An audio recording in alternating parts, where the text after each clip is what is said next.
Welcome to another episode of Window to Haiti, the journey to the heart of the people. Today, we have the utmost respect and joy to have someone, a good friend that I know, Christine Cherubin, to talk about the city of her parents. Together, we're going to explore that city, the historic Haitian proverb, and local, and all those details you'd love to know about the city. So, welcome and thank you for watching us this week. Once again, welcome, Christine. How are you doing? So, are you excited? Are you ready for this conversation? I am very ready. I'll share something interesting. Oh, and I shared this yesterday. Something very, very cool about this conversation is about 3 years ago, I had talked about it with my close friends. It didn't leave my circle of conversation, but I was very interested in doing a deep dive in my mother's country, in Haiti, in Cap du Nord, to be specific, and to kind of grab all the interesting stories.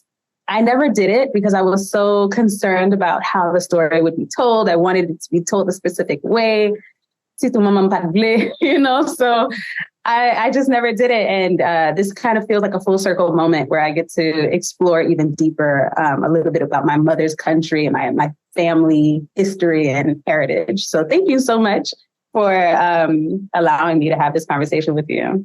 Yeah, and that's what the series is all about. It's like giving yourself and friends of yours a window to where you are from, a window to just peek to your background. So we'll start with these questions. Share a little bit about you and your parents' background. Who are you, and everything else. Okay, we can do this. Okay, so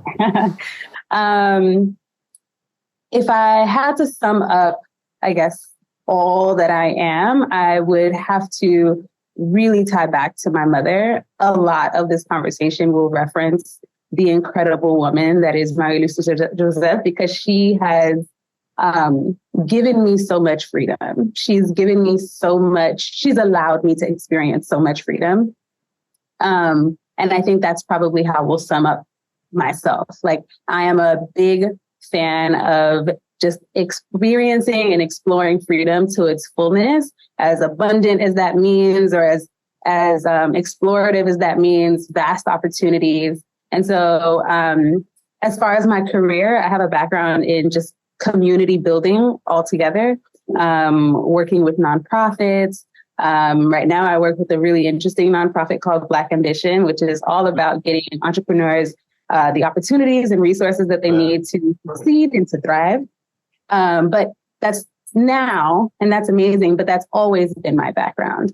I think my mother has always kind of instilled in me that I could literally do anything that I want as long as I tell her what it is and I explore it, she will make it happen. I've never seen my mom come across a boundary that she's never been able to cross for me. If I needed to travel the countries across the globe, she will figure that out. So freedom and limitlessness, I think, is something that I've had a privilege to experience that my mom and the rest of the women in my family haven't had the opportunity to experience. And I'm so grateful for that. So community building is my background. I mentioned that I work very closely with entrepreneurs and just providing all the different ways or pathways for success. And that's very important to me.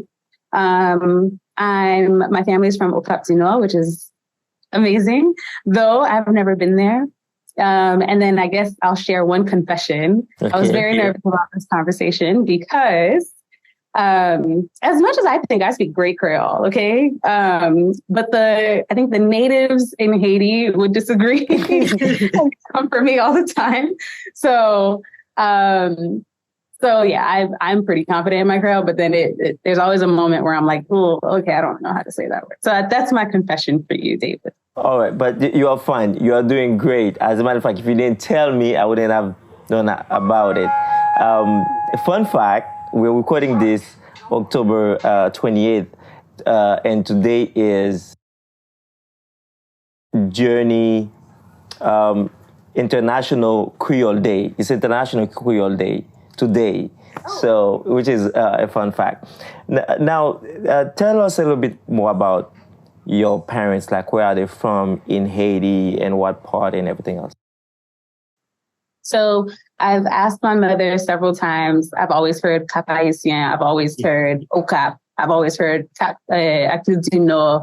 And both my parents are from Okap, which is special in the way that I've never been there and I only have to rely on the amazing stories that I get to hear.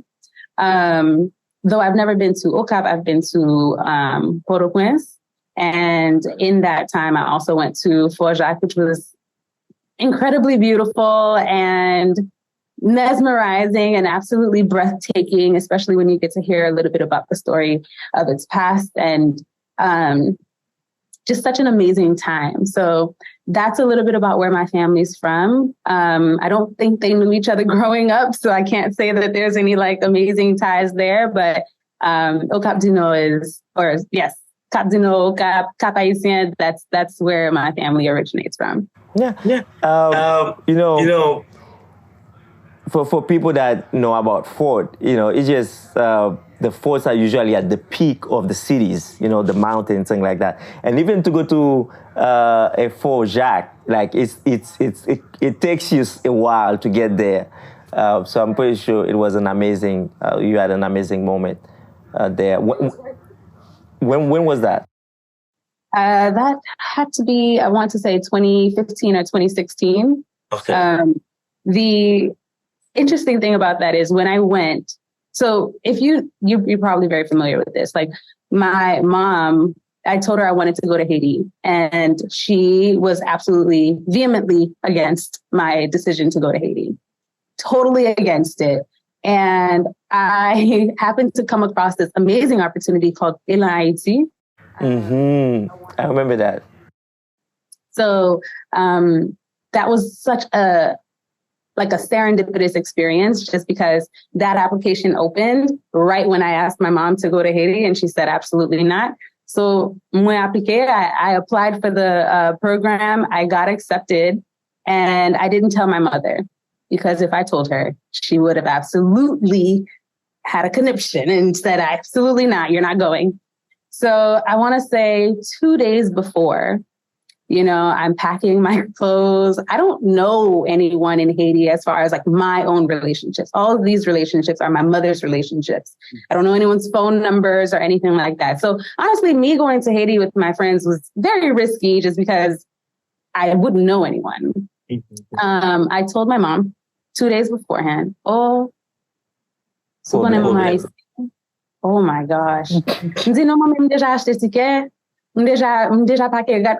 I'm ready to go. You can't say no at this point, And oh man, she was upset, but I think something about my mom is like my mother lives very much in fear and in limitation for herself. But for me, she doesn't want me to have that.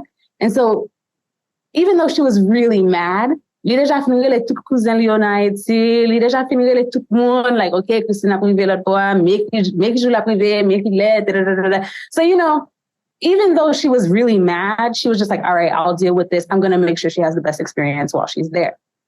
So 2 days later, myself and two of my other friends flew to Haiti, had the best time in the world. That's also how I ended up going to Fort Jacques. My cousin had a home there. It was just the best experience you could have. But my mother was absolutely against it. And before I left, she had all the stories. Oh, kidnapping, c'est là. Bon, souvent, mon a pas parler avec yo. Et puis, pas manger dans mais aucun monde. Pas bon. It's like she had all these, worries. And maybe rightfully so. I don't know. But I also remember talking to a couple of friends who were also going to Haiti. And they were just like, yes, those are some worries, but it's so much more than that. Haiti has so much more to offer. So you shouldn't be afraid. I was not afraid. I'm never afraid when traveling. So there's that. It was a wonderful time though. And, it's always fascinating when, for Haitian parents that move to the States and have kids there, and they just when talking about Haiti, just like nope, nope, nope, nope. You put you down, sit you down to give you the talk of all the reason why you shouldn't go. But I think there's a lot to it, and even also too, there's a lot of some trauma, some experiences. Like they feel like, okay, that's I left it for a reason, and then it's like them having their own flesh, their own kids going without them too, feel like that uncertainty, so. Yeah, I think the fear was very, very high, which is why she ended up calling her family and was like, she's going with a group of people, which is good, but you need to be ready just in case. As a backup. Yeah, exactly. All right, great. Now we're gonna move to, we're having a good conversation in the west part of Haiti, Port-au-Prince, Fort Jacques. Now we moving north of Haiti, which is like history is everywhere in north of Haiti. That's where Columbus made his first landfall in the Americas. There was a big powerhouse of the French colonial slave plantation there. And later on, we're going to talk about Vertières, the Battle of Vertières that happened as well in Cap-Haitians, and that give birth to that first Black republic in the world. So, and the second country after the U.S. to be independent. So we'll talk about that. But the one questions I have is because we give some of the little anecdotes of growing up in the Haitian household. While you may not have visited Cap-Haitian yet, put the yet part into it, you've likely heard stories or anecdotes about it from your family. What are some of the things you've learned about the city from your parents or relative, and what has piqued your curiosity about it? I've always heard of how beautiful it is there. In some ways, I almost feel like I've inherited a lot of the experiences that my parents have had, or my grandparents, or my great grandparents. We hear a lot of those stories of like how their living was, their habits, their day-to-day lifestyles that they had. And I always used to hear my parents talk about, well, my mom specifically, like, yeah, and without low. And in my mind, I'm like, how did you live? Like, what was that for you? But I've always heard, it's surrounded by great nature, great food, incredible food. And my mother, thank God, she cooks like the best caterer you've ever had. No one ever needs to hire anyone. So that's a little bit about the background that I've always understood about OCAP.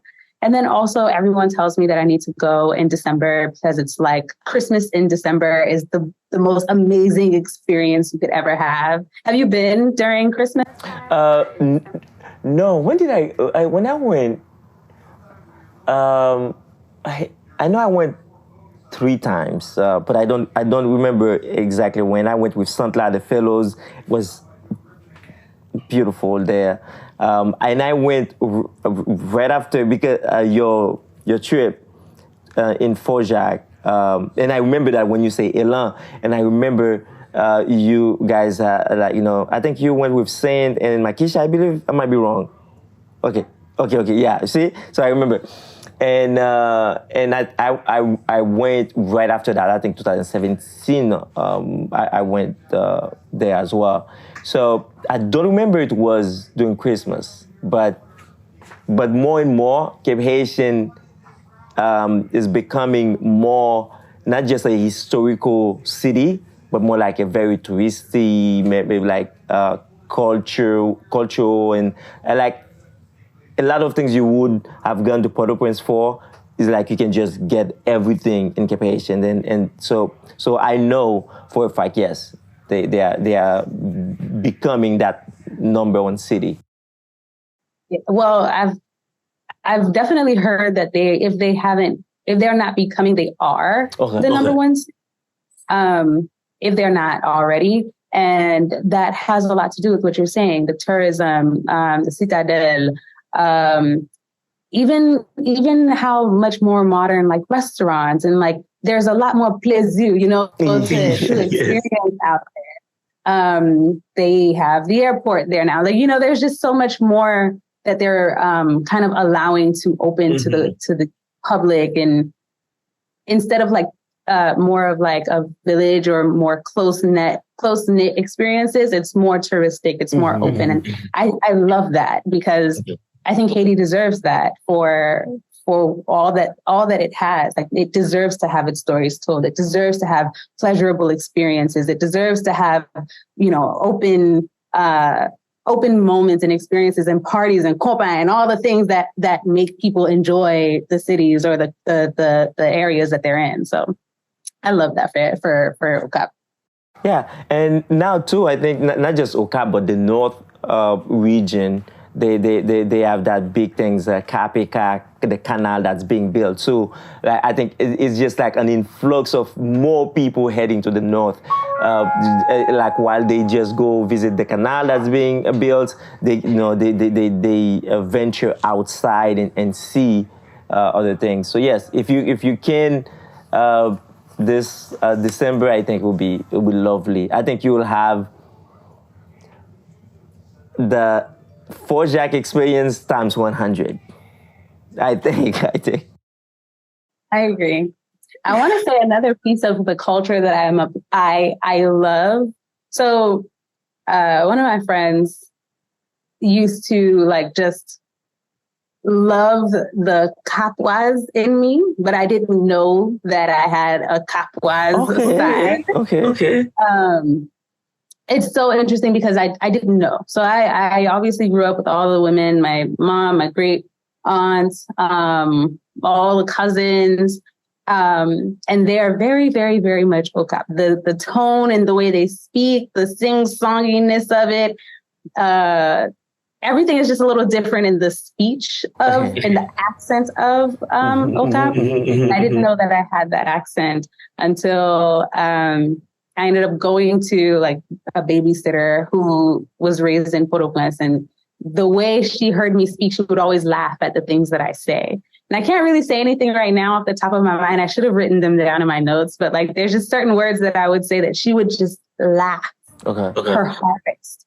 And it was just like so cute, to see this little girl like speaking in this very rich OCAP or Capoise accent. And then I also remember in high school, just telling one of my friends a story in Creole, and she would literally just be like this, like, wow, the way you speak, like, and I'm like, am I saying it wrong? So I always was like, I guess a little self-conscious of it, that ever since high school, I almost erased a lot of that, like the terminology for that. And I speak more, I guess, proper Creole. I don't speak French, so that doesn't help much. But I didn't appreciate that language or the accent until a little bit later on in my life, and hearing my great aunt speak and my older cousins speak. It's so beautiful. I get it now. I understand why she was like this, And then there's also like different characteristics that I didn't know. I met someone one time. They were like, they asked me where my family's from. I told them OCAP, and they're like, like, you don't have the gums of an OCAP person. I'm like, the gums? And they're like, yeah, like, I guess OCAP traditionally has darker gum lines and just different features that kind of like make the women of OCAP so beautiful that I didn't know. So there's just so many different things that kind of like stand out culturally, and also like, I guess even in physical ways or food and different things that kind of stand out in beautiful ways that I didn't know until I met others who along my journey who kind of like exposed more about the culture to me. Now you mentioned food, and I know every region of Haiti has their food. Tell us a bit more about food. What's like uh, the food from Mocap and things like that. Even though you've not been there, but I know probably our Haitian parents usually keep the same dishes and things like that. Yeah. So, uh, my favorite dish of all time is legume. And I don't know if everybody agrees with that, but that just is the best thing that's ever happened to society. But I didn't know that noir was an OCAP thing, Okay. but I'm obsessed with that. Like just having that in, a sauce pool and rice and all of that with some like, there's actually something else that I'm obsessed with that I don't know if it's from OCAP, but someone mentioned it to me. Lalo. And I had lalo for the first time. I've had it before. I know I've had it before, but I didn't know. I probably just thought it was spinach. But I had it again when I moved to Houston. Okay. And who knew Houston had Haitian cuisine for days, but it's amazing, of course. So, but I've definitely had it before. And just get me some sauce, some noix cooked in there. Noix, I think, is cashews, just like not roasted cashews. And so putting that all together on a plate, if you put that in some zizi jonjon for me too, you will have a clean plate from me all day. Yeah, we have a producer, Frankie. When you're saying the description, it feels like you want some right now. It's what you're doing. Just. Sorry, Frankie. And you know that's actually one of the key ways to know if someone's from Okap or from the north. Like in the food, if you see they put noix or cashew in there, it's like, oh yeah, that person, yes, that's someone from the north, that's someone from Okap. That it's for me, favorite food, like give it to me every day of the week. In sickness or in health, give me lalo. I will eat it. I will devour it and it's like, so sometimes for me it's just like the lalo with white rice, and sometimes they do it with white beans as well. Just like, because I'm from Semak, and in the Artibonite region, there's a bastion of rice and things like that. Like, for me, I will even go, before I buy it from anyone else, I was like, where are you from? Because I feel like you or your parents needs to have some roots in the Artibonite region for me to trust you with the lalo, because I feel like this is the place to get it from. So I get that. Now, earlier you mentioned like your mom was very open in the way you grew up and things like that. But I also know in the Haitian culture, you have that thing called l'école, l'église, la caille. How was that experience for you growing up? Okay, let's be clear. When I say she was open, I don't mean, I think my mother was probably one of the more strict mothers that I've definitely met more strict mothers, but my mom was strict, okay? There was no getting around that. I think what my mom was more open about was opportunities. So if I was like, Mom, I want to be a part of this group in my school, but it's going to advance my career, it's going to advance my professional life, but it's going to cost $5,000. Like, my mother does not have $5,000. Come in. Because she's just so open as far as like, the world is mine. I can experience life. But she was not open in like experiences as far as like, hey, Mom, I want to go to the movies. I can tell you, I was probably a teenager when I went to the first movie theater, like my first time going to the movie theater. No, there was no way I was going to the movies with my friends. What is that? Another one was the beach. I remember my friend's mom came to the house. I planned it out. They were like, we're all going to the beach, okay, we're gonna go. And I'm like, my mom's not gonna let me go. And the mom, the other mother was like, it's the beach. There's going to be other moms there. Your mom's going to let you go. And I'm like, my dear friend, it's not going to happen. I also went to a mixed school. So there was some like Hispanics, there were some white kids, and then there were some other African-American kids. And they just couldn't understand why I was so sure that my mom wouldn't let me go to the beach. I told them I'd never even been to the beach. Like, it's just never going to happen. It's never happened. This woman came to my mother's door and said, "Hi, I'm here to pick up Christine. We're going to the beach." And my mom had already told me no. So she was so confused, like, "Pusola, like, why are you knocking on my door? Like, how can I help you?" And literally there was no way. My mom said, "Oh, Christine, she's sick right now. She's sick." I was not sick. She's sick, stomach, bad. No, she's not going. Because there's no way. Why would I go to the beach? There's so much danger. The sharks can find. There's no way. So the only places I was like allowed to go to was church. I was my whole family, we all went to Notre Dame de Haiti in Miami. So church, literally after school, church, home, or like a family member's house to be specific, and school. And if there's anything happening after school, maybe, like if there's some activity happening after school, perhaps if you ask properly.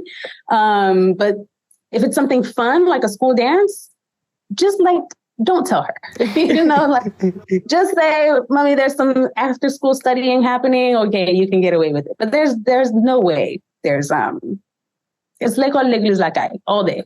And for me, it's the transformation in their mannerism. Like they can be having a good day, talking to you nicely, and then you tell them, and then you see their face. They're like, "Oh, me, like, why?" Like it's like their hands over their heads, and they start telling you stories. I mean, like for my mom, I said, my mom always has a story. Like you can tell her, like you come up with anything, my mom gonna tell you a horrible story that happened, and then how the person either died, almost died. It's just like I always tell my mom, I say, "Mom, you always have something, a story for everything."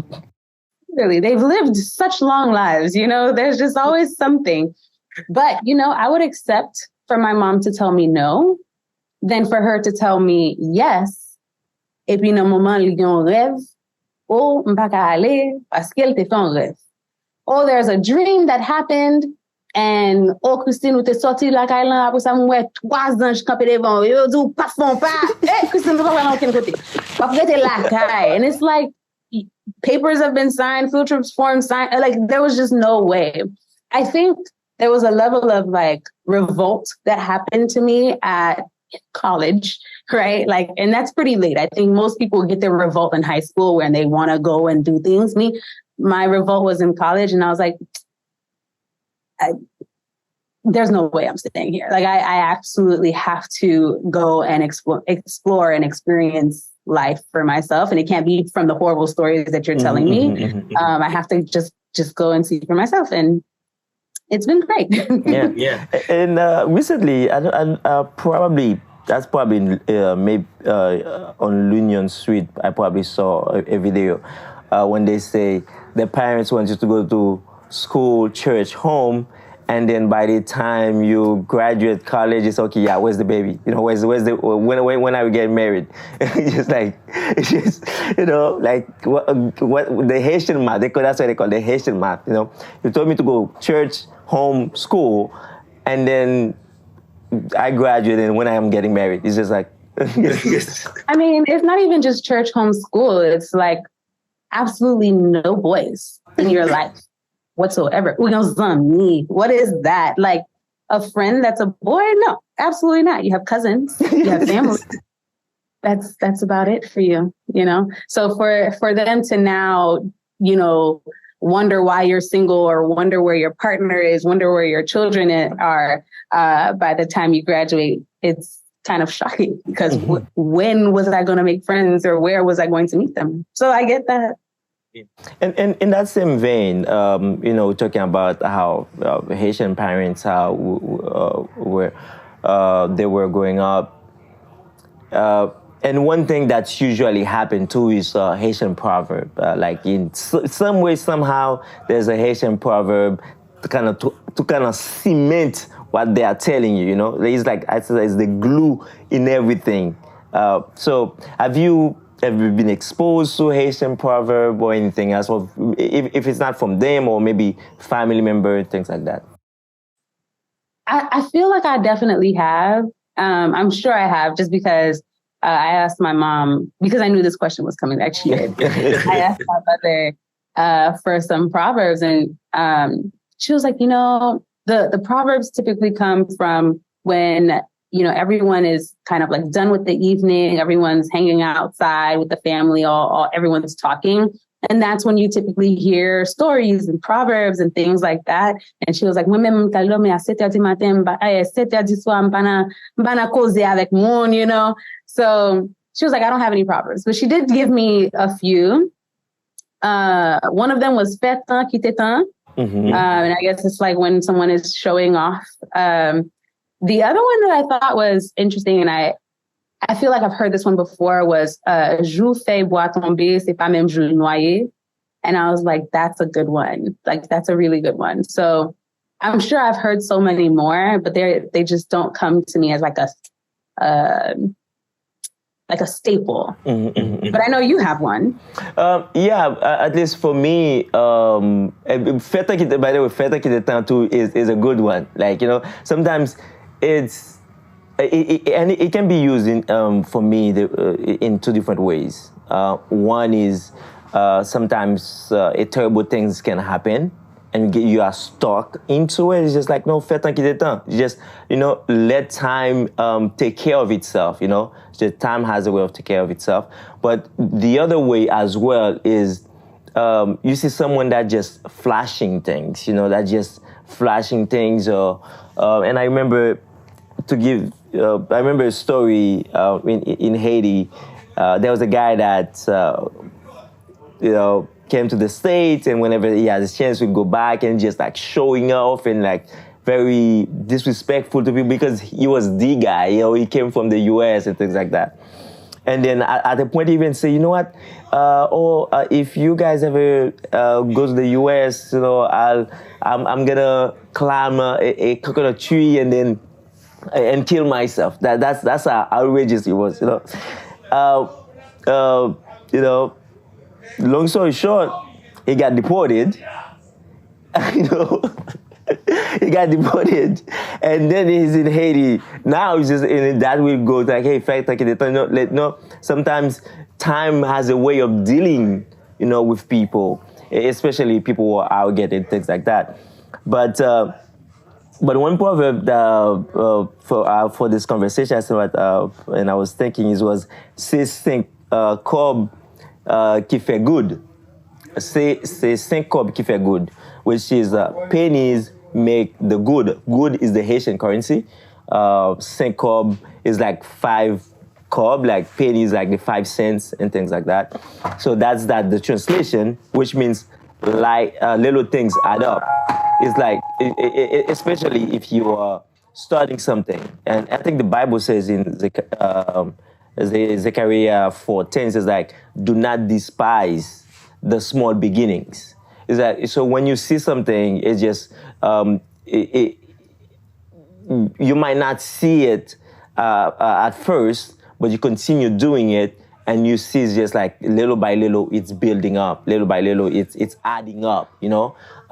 So for me, it's even in the work that we're doing with Repiblik, or sometimes with the proverbs. I might be in good mood and write two things, like two devotional, 3 to 5 devotional in one day, and then I just like, man, I did get discouraged, not see things happening, but after 1, 2, 3 days, I just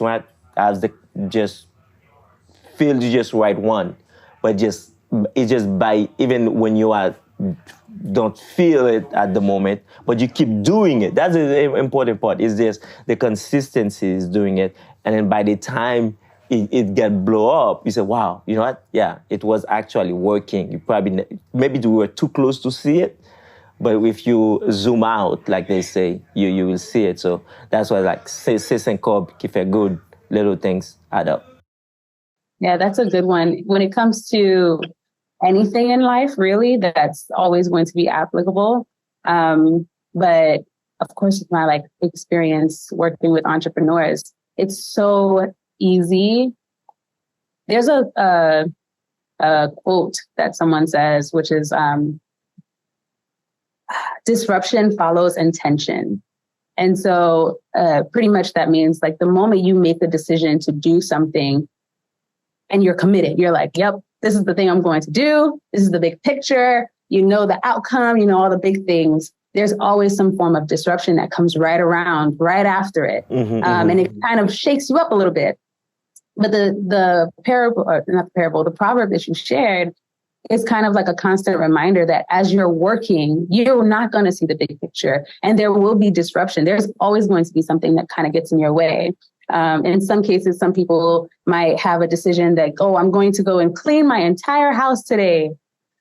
I was so well, you're tired or you're sick or someone calls you and there's an emergency. There's always something that kind of like gets in the way. But even if you don't manage to see like the big picture come to fruition, and in the moment, you're not seeing like the grand view, the outcome that you wanted, but you keep doing the little things, you keep chipping at the little things. Next thing you know, the outcome comes to pass. And what's interesting about that is like some people focus on time. Like it's not even about how long it took. It's not even about how long you said it would take, but you didn't like actually accomplish it by then. Like in your case for the book, if you had put a deadline to it, you're probably going to have like some anxiety, or maybe you might want to give up, or you might slow yourself down because you're getting there too fast. There's just so many different disruptions. But as you keep doing the little things that you need to do to get to that end goal, no matter what the disruption is, you'll find that that little thing that you're doing really does add up. Consistency is like life's secret sauce. It really is. Like if we could there should be a masterclass on consistency, but ultimately people just need to be consistent. There's no class necessary. So I love that proverb. I'm probably going to write it down on my own. All right, good. And that's really the goal for me. It's talking about the book is just someone opening it up, give them that refresh back home, that there's a proverb that you grew up with, but also a way that it can be applicable to the things you're doing now, and especially if you're someone of faith like myself, say, hey, you know what? Yeah, those are just foundational truth, and maybe that's probably why our parents use them so much, because you always can find a way to connect them, or there's somewhere in the Bible that has a connection to it. It's just like they didn't just take it out of thin air and say it. It's like there's a truth to it, and that's why it's sometimes even when you say it in Creole, it's just and you understand Creole, it's just it's even more true to it. I feel like you kind of cheapen it a little bit if you try to explain it in English. So in Creole, bon Jean Creole, la boom, I feel like it will do the thing in your head. It hits different. I feel that way for most times when I have to translate something from Creole to English. I'm like, it's not exactly, it's not as impactful. I'm sorry, like you're not getting the deepness of it. But Creole is just such a rich language. It just hits your soul very, very differently when something is said in Creole versus the way it is in English. Not just with Proverbs. I think that's just the language itself. It's so rich. So now, many people dream of exploring their roots and visiting the places the ancestors come from, like, your parents or Cap-Haitian. If you were to visit Cap-Haitian in the future, what aspect of the city's culture or history would you be most excited to experience firsthand? The Citadel, first and foremost. I feel like that is at this point, if you're going to go to Haiti, if you're going to go to OCAP, that's probably like your first stop. If it's not your first stop, like one of your first stops. And And then, of course, like all the rich history that comes with Oka.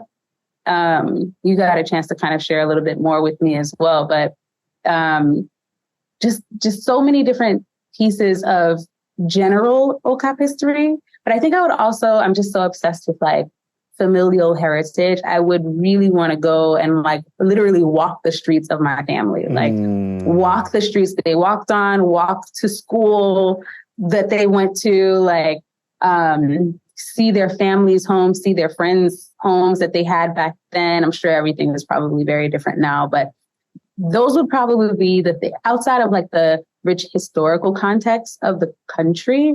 I would really love to hear and see like just their stomping grounds, right? But I know you got a chance to share a little bit about like Christophe and him kind of like, or the separation of Haiti and like him being like the king of the North and of course like how he treated people and all of that. So I would be very interested in doing like a super deep dive and like understanding, you know, Bwakaima. Always heard about Bwakaima, never really tied it back to like that part of my culture, or that, not the culture, that part of that town, that region. Yeah. And you're right. As a matter of fact, when you say King of the North, I say like, man, he was actually the original King of the North. You know, talk about Game of Thrones, right? So it's like, and when you're talking about the forefathers, like they will always say you have Toussaint Louverture, Dessalines, Christophe, Pétion, and then you have that, you know. As a matter of fact, when I was doing the research for this episode, there was a guy called Capois-Lamont. And during the last battle, the Battle of Vertières, the last battle, you have the General Rochambeau from the French army, and then when the things was at the like both army were fighting, and just bring me back to the Haitian history, like in the class, you know, talking about, you know, Histoire d'Haïti, you know, when you're studying it.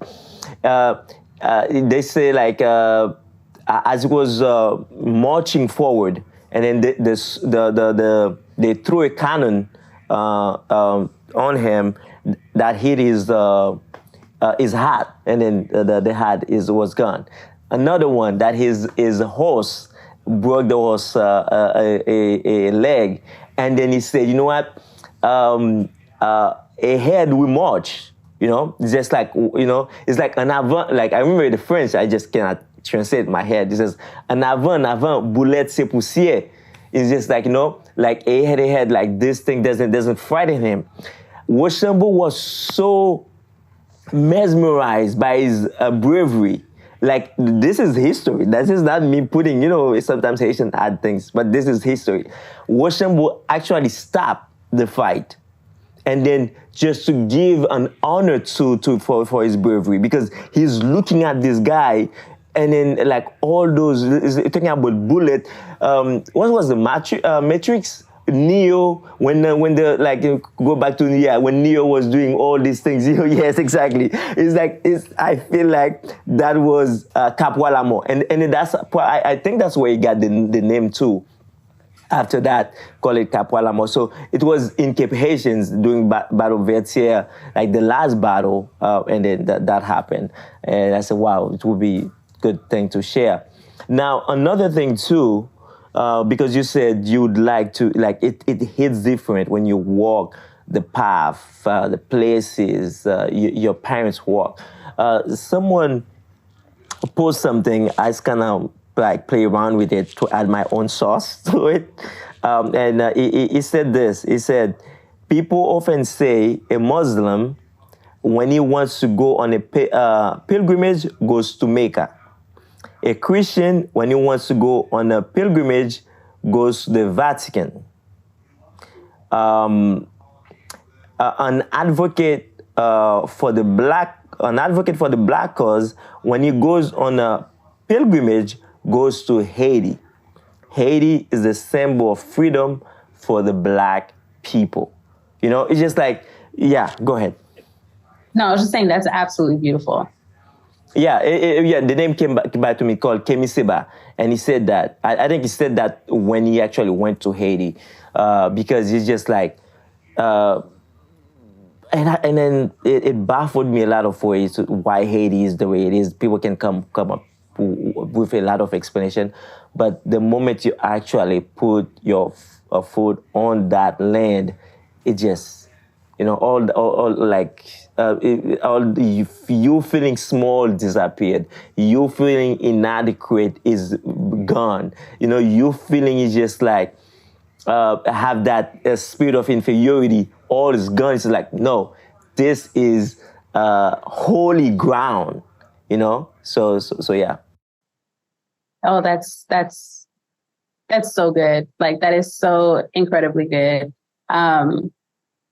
I'm reminded of just, I mean, not to go back in time to lesser times, I guess, but I'm reminded of a time in the US, specifically in Miami, where Haitians were deeply frowned upon. The culture was deeply mocked and made fun of. And there was some kind of like turn of a season, I guess, where the respect for Haitians came back.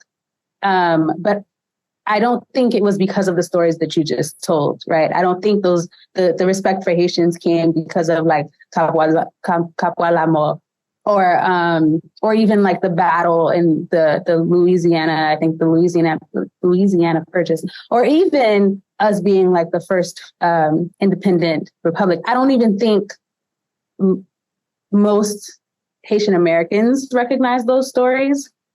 And I also don't know if most African Americans or just Americans in general, I don't think a lot of people popularly, I don't think those stories are very popular is what I'm trying to say.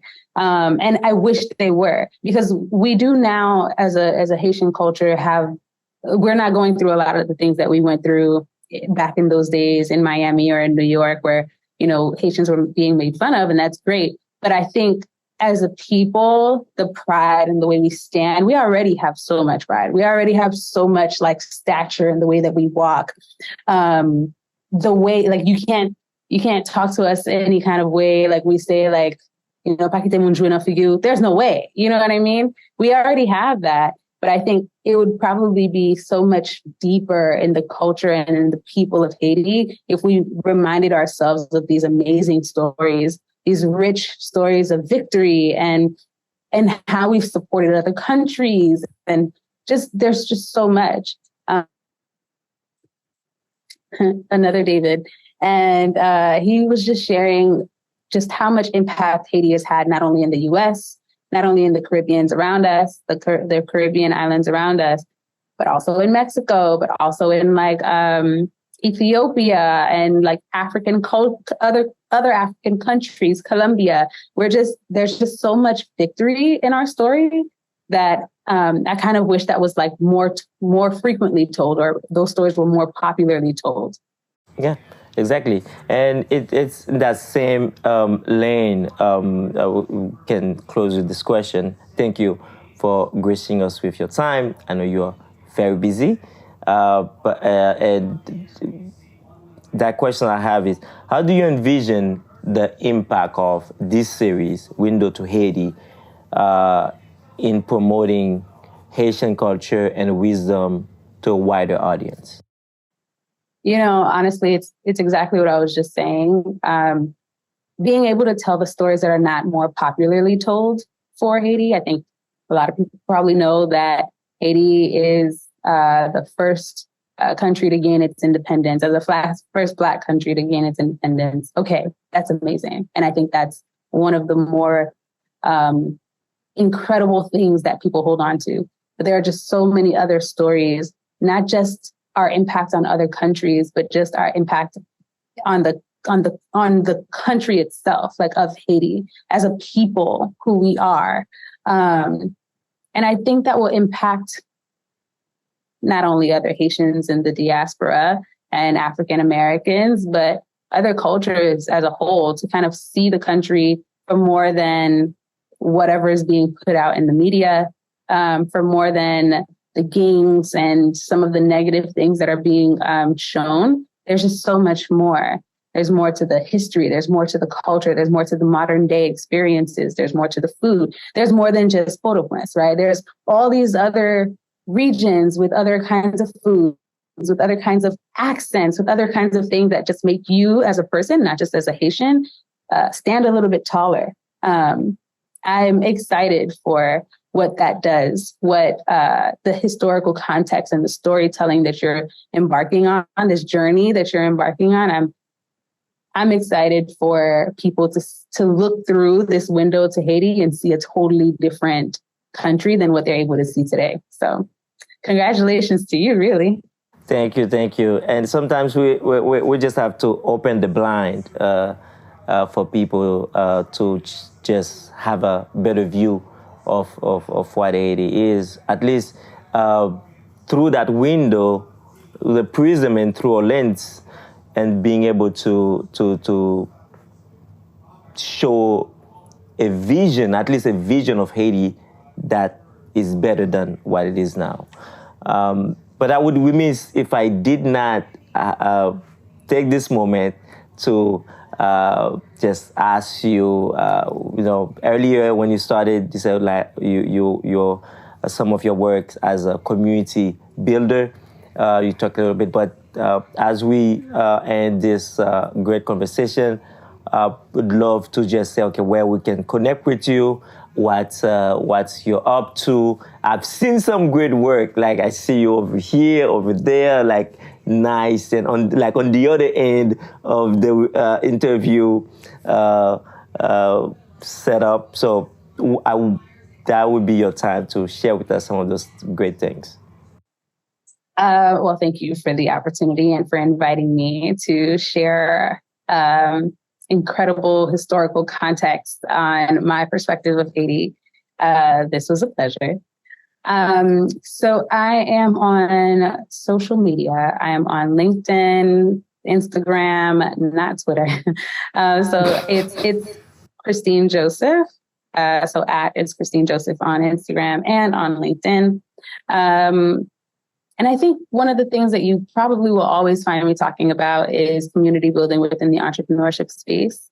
And so, like you said, I am always on the other side of the interview. It's very interesting to be on this side, but constantly having conversations with entrepreneurs who have experienced some great success within their space, but using and leveraging their community to do that, and then using and leveraging their community to even go further to make an impact. And of course, money is important in this world, so to make money. So that's, I guess, if ever you're searching for me around the internet, that's what you'll find. Constant motivation and encouragement to live a very free and limitless life. And I will never stop doing that, whether it's in the space of entrepreneurship or community building. I would always want people to look to my content and see just limitlessness, freedom, and the constant exploration of life. So that's me in a really tight nutshell. Thank you so much, Christine. Appreciate it. Thank you. Thank you for watching Window to Haiti. In this episode, we went to the northern part of Haiti, Cap-Haitian, a place where history is not just found in the monuments and the streets, but also in the stories we share in the Haitian proverb that we are used to. We hope not just for you to just keep those, but also to share them, and also for you to open your window and share those things to friends, family, and everyone around you. Thank you, and see you next week.